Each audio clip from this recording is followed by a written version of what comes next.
తదుపరి మహిమ. మూగబోయిన భక్తునికి మాట్లాడు శక్తిని వసగుట. శ్రీ ఆంజనేయ శర్మగారు వారి భార్య శ్రీమతి కామేశ్వరమ్మ గారు ఒకరోజు శ్రీ దత్తస్వామిని సందర్శించినారు. శ్రీ శర్మగారు ఒక ప్రసిద్ధ గాయకుడు. పక్షవాతము కారణముగా శ్రీ శర్మగారి గొంతు మూగబోయినది. ఆ దంపతులిరువురు శ్రీ దత్తస్వామికి పాదాభివందనము చేసి శ్రీ శర్మగారిని అనారోగ్యము నుండి రక్షించమని ప్రార్థించినారు. శ్రీ దత్తస్వామి వారితో మాట్లాడుచు, నా సమక్షములో కొన్ని భజన గీతములను గానము చేయుటకు ఇప్పుడే మీకు మాట్లాడగల శక్తిని ఇస్తున్నాను అని అన్నారు. శర్మగారు వెంటనే అద్భుతమైన స్వరముతో త్యాగరాజ కీర్తనలను గానము చేయనారంభించినారు.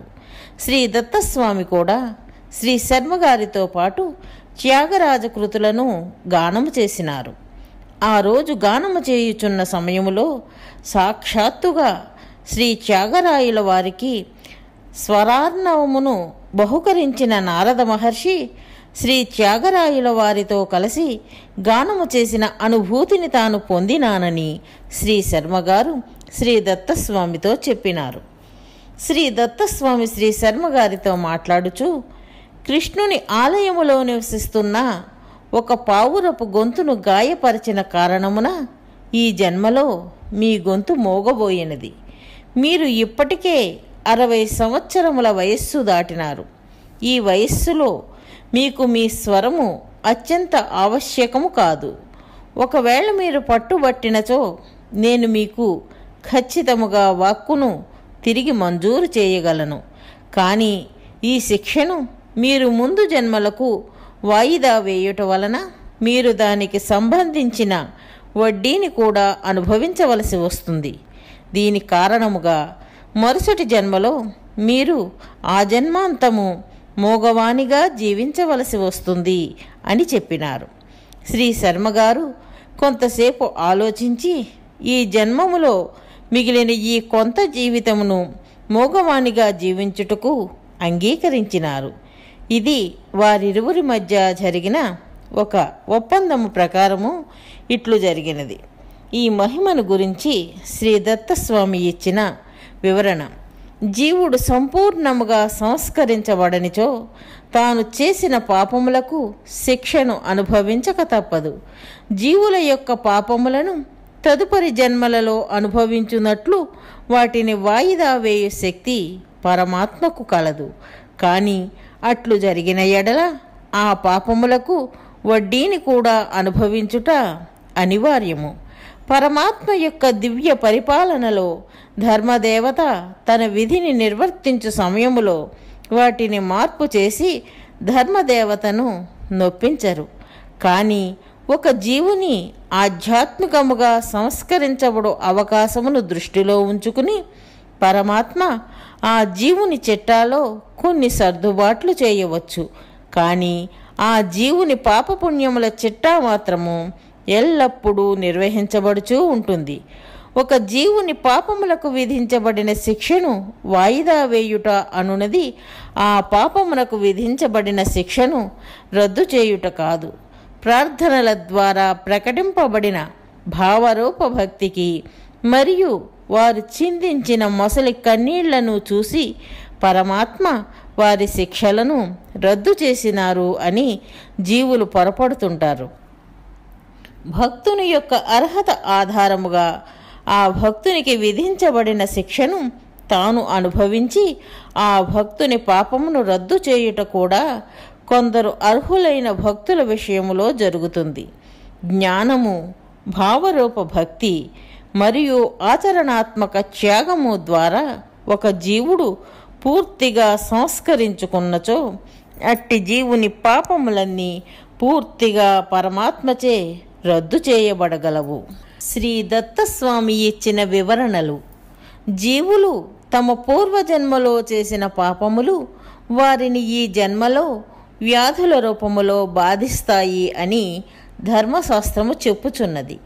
కాబట్టి జీవులు ఆ వ్యాధి తమ అజాగ్రత్త వలన పరమాత్మ ఏర్పరిచిన ఈ సృష్టి నియమములను, నైతిక విలువలను సరిగా పాటించకపోవటం వలన వచ్చినదా, లేక పూర్వజన్మలో చేసిన పాపమునకు శిక్ష రూపములో విధించబడినదా?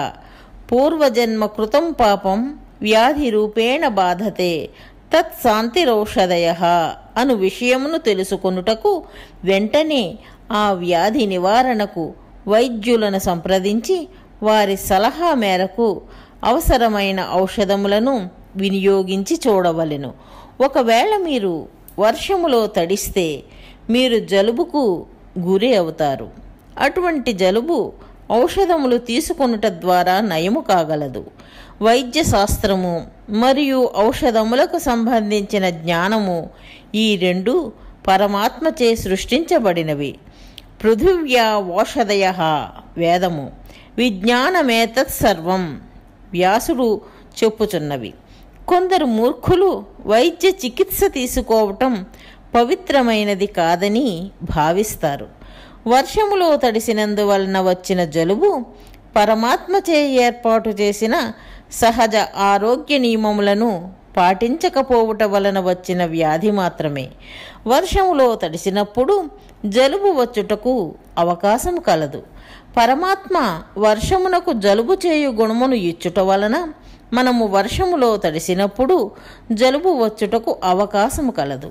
ఒకవేళ ఆ వ్యాధికి అవసరమైన వైద్య చికిత్సలు అన్నీ తీసుకున్నప్పటికీ వ్యాధి నయము కాకపోయినచో అప్పుడు మాత్రమే అది పూర్వజన్మలో చేసిన పాపమునకు ఈ జన్మలో అనుభవిస్తున్న శిక్ష అని నిర్ధారించుకొనవలెను. మహిమల ద్వారా పరమాత్మ మనపై గల అమితమైన వాత్సల్యముతో అటువంటి నయము కాని దీర్ఘకాలిక వ్యాధులను నయము చేస్తారు. అట్లు కాని ఎడల వ్యాధి రూపములో మనమే పూర్తిగా అనుభవించుట ద్వారా మాత్రమే ఆ శిక్ష పరిసమాప్తమవుతుంది. ఈ భూలోకము కర్మలోకము, కర్మలు చేయుటకు వీలగు ప్రదేశముగా పిలువబడుచున్నది.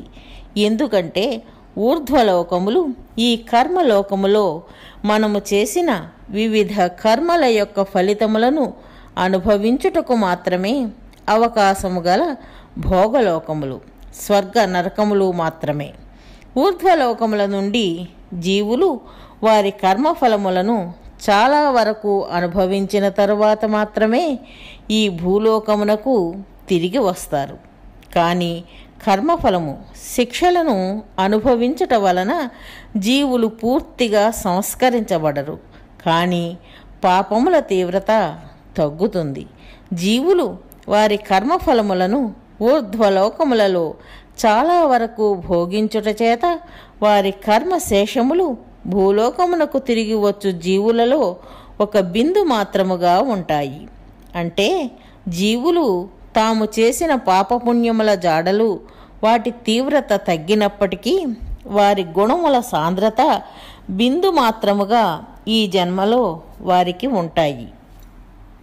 అందువల్ల ప్రధాన వైద్యుడైన పరమాత్మ రోగి జీవునికి చికిత్స చేయదలచినచో ఆ జీవుని సంస్కరించుటకు ఆ జీవుని కర్మచక్రము నుండి ఏ పాపపుణ్యకర్మలనైనా వినియోగించుకొనగలరు. ఆ రోగి జీవునికి ఈ భూలోకములో అవుట్ పేషెంట్ లాగా లేదా ఆసుపత్రిలో భోగలోకమైన నరకములో చేర్పించి ఆ జీవుని సంస్కరించగలరు. గీతలో చెప్పబడిన విధముగా ఆత్మ దాని ప్రాథమికమైన జడశక్తి పరముగా శాశ్వతమైనప్పటికీ చైతన్యము ప్రతిరోజు రాత్రి గాఢ నిద్రలో మరణిస్తున్నది. అట్లే ప్రతి ఉదయము తిరిగి ఆ జీవుడు మెలకువతో ఉన్నప్పుడు మరలా జన్మిస్తున్నది అను ఈ సిద్ధాంతమును గీతాచార్యుడైన కృష్ణ పరమాత్మ ఖండించలేదు కనుక పైన చెప్పిన సిద్ధాంతమునకు ప్రత్యామ్నాయముగా ఈ విషయమును తీసుకొనవచ్చు. దీనిని బట్టి ఈ జన్మలో నిన్న మొన్న చేసిన పాపకర్మ ఫలములను కూడా పూర్వజన్మ కర్మఫలములుగా పరిగణించవచ్చు. ఈ జన్మలో చేసిన అత్యుత్కటమైన పాపకర్మలు వెంటనే ఈ జన్మలోనే తక్షణ ఫలితములనిస్తాయి. నా చేత నయము చేయబడిన ఈ వ్యాధులన్నీ అమాయకులను లేదా మంచి వ్యక్తులకు హింసించుట, హింస లేదా క్రోధము వలన, అక్రమమైన పద్ధతుల ద్వారా, అవినీతితో, అత్యాశ లేదా లోభము వలన, అమాయక ప్రజల డబ్బును దోచుకొనుట వలన సంప్రాప్తించిన వ్యాధులే. హింస, క్రోధము, వైలెన్స్, అవినీతి ద్వారా ధనమును సంపాదించుట, లోభము, గ్రీడీనెస్, కామపరముగా అక్రమ సంబంధములు, కామము, ఇల్లీగల్ సెక్స్ కలిగియుండుట అనునవి నరకమునకు 3 ప్రధాన ప్రవేశ ద్వారములు అని గీతలో చెప్పబడినది. విష్ణులహరి సమాప్తము.